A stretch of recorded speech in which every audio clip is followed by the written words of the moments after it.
हे हे अजितदादा आमचे नेते आहेत. पवार साहेबांनी अजितदादांनी आम्हाला खूप काही या भागाच्या परिसराच्या विकासासाठी दिलेलं आहे.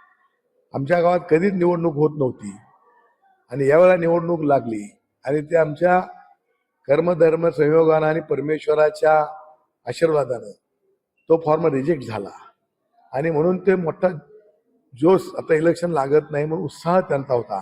त्या उत्साहामध्ये त्या मुलानं अशा प्रकारे बोलणं केलं आणि त्याच्यामुळं त्या बोलण्याचं मी समर्थन करत नाही आहे.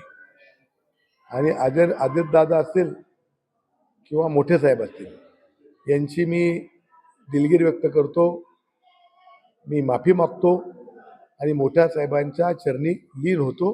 माझ्या आपल्या मीडियाच्या वतीनं विनंती आहे की तो लहान मुलगा आहे, आणखीन मॅच्युअर नाही, त्यामुळे हा विषय राष्ट्रवादी काँग्रेस पक्षाने संपवावा.